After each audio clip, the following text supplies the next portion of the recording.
שלום, קוראים לי בן מורג, והיום אני רוצה להציג איזשהו כלי שפיתחתי, כלי לסיווג קהילות, איזשהו עץ מבנה שמראה לנו איזה סוגי קהילות קיימים שם בכלל.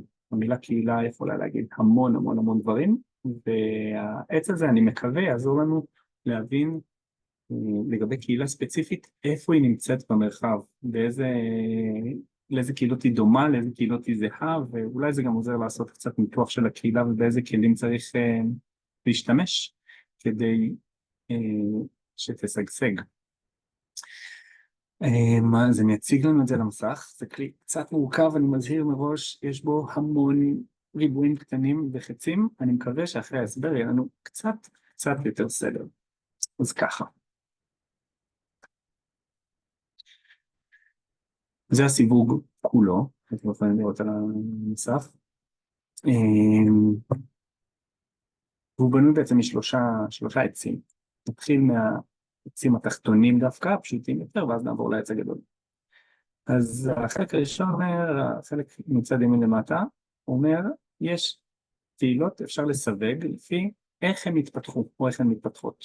יש כל מיני קהילות קורות לגמרי בצורה אורגנית, כמעט בלי יד מכוונת. קהילות גיאוגרפיות לדוגמה, נוטות להיות קהילות כאלה, קהילות שפשוט איזשהו מרחב שמתנהל וקשרים נוצרים שם, וקהילה נבנית. מה שנקרא קהילות bottom-up.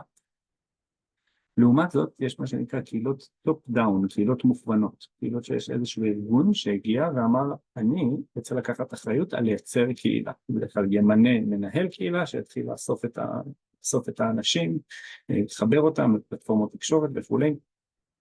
אז שאלה ראשונה שמעניינת לשאול קהילה, האם זאת קהילה מוכוונת או אורגנית? שאלה שנייה נוגעת למדיומים של תקשורת, איזה סוגי תקשורת, איך מתנהלת התקשורת בקהילה.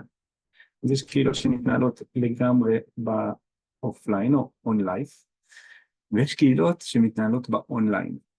כנראה שרוב הקהילות יהיו גם וגם, וצריך להבין איזה מרכיבים קורים כאן ואיזה מרכיבים קורים כאן, ברגע שזו קהילה מוכוונת לפחות.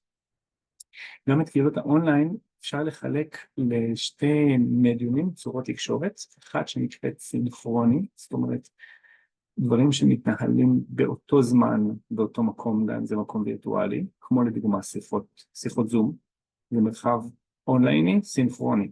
אנשים נפגשים ביחד כדי לדבר. אחד אומר, השני מחזיר ממש באותו זמן. לעומת זאת, מרחבים אסינכרוניים, כמו וואטסאפ ופייסבוק, הם מרחבים שבהם כל אחד נכנס מתי שהוא רוצה, לא צריך להיות בהכרח איזשהו תיאום בזמן, נכנס, מתעדכן מה קורה ומגיב בהתאם לסיטואציה. זה ההבדל בין קהילות סינכרוניות לאסינכרוניות במרחב האונליין. האמת היא שיש גם קהילות אסינכרוניות במרחב האופליין, או כלים אסינכרוניים, לדוגמה לוח מודעות. זה מרחב שהוא קורה אופליין, אבל כל אחד מגיע בזמן שלו, אחד שם מודעה, אחד מסתכל במודעה. גם לוחות מודעות וכל מיני סוגים של שילוטים, הם דרך לעשות מופעים אסינכרוניים באופליין. אוקיי. זה שתי העצים התחתונים. אני רוצה גם להציג את העץ העליון, המורכב הרבה יותר, כי עולם הקהילות הוא עולם מורכב ומעניין, שכאמור לי עושה סדר, כשאני ניגש לקהילה להבין איפה היא, איזה סוג של הקהילה הזאת, איפה היא מתיישבת במרחב הקהילתי. קצת כמו שאפשר לסווג חיות, זה לדוגמה למשפחות וכו'. אז החלוקה הראשונית היא בין קהילות גורל לקהילות בחירה. קהילות בחירה זה קהילות שלחברים בהם הייתה איזושהי בחירה מודעת להצטרף לקהילה הזאת.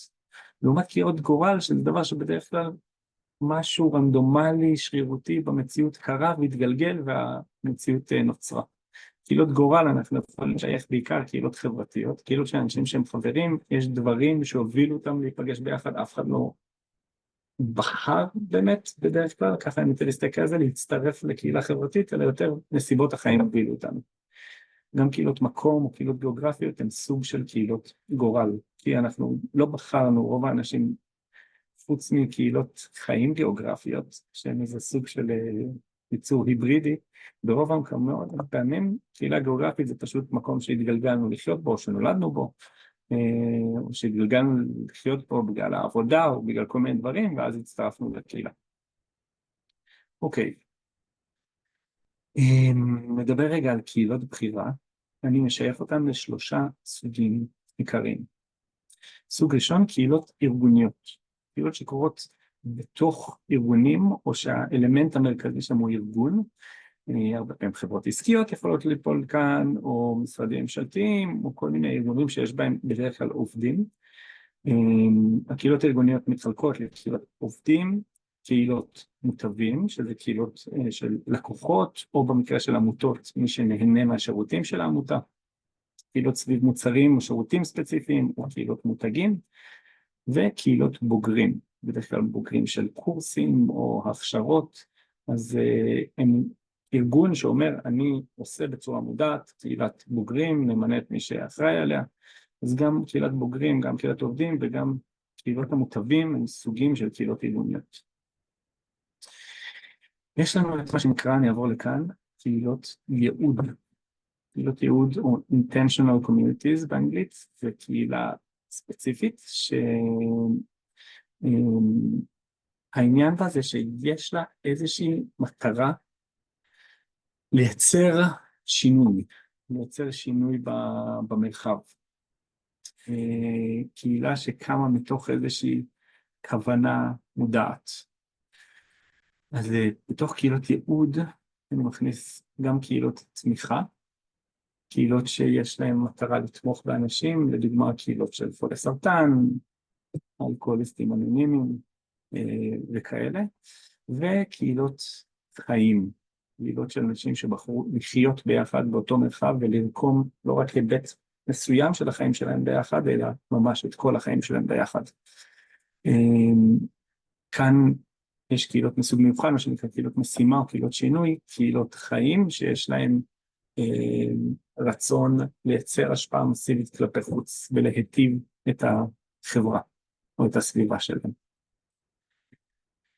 נעבור לענף האחרון שאנחנו רואים כאן, מה שנקרא קהילות עניין, בשם כללי לקהילות שחברו ביחד כדי להיות מקום לשיתוף של ידע, עזרה, התייעצויות בתחום עניין מסוים, או סביב, או מה שנקרא קהילות ידע, קהילות שכל העניין שם ידע, תדמיינו קהילות חרקים בפייסבוק כזה, לדוגמה, קהילה שמפרסם משם מלא תמונות של חרקים ושואלים מתייעצים באיזה חרק זה ואיפה הוא צולם ואיך אפשר לזהות אותם וכולי. אז זה סוג של קהילות ידע.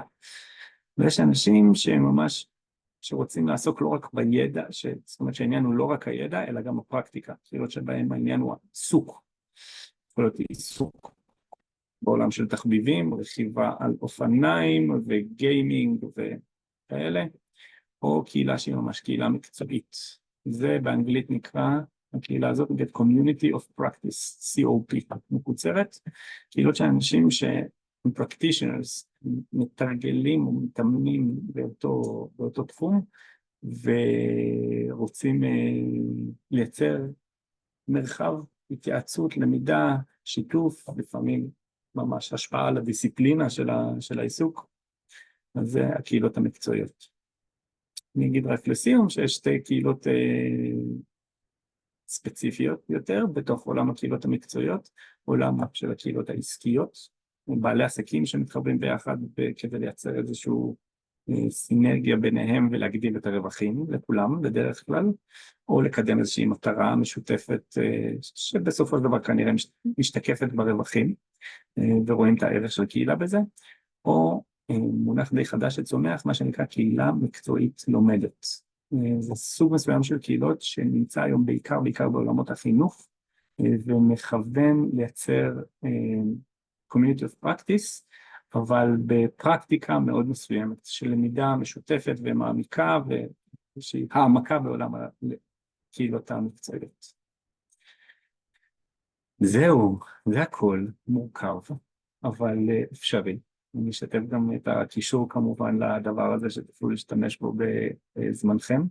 נשמח כמובן רק לזכויות יוצרים, אם אתם מפיצים, נציין שזה נכתב על ידי בן מורל.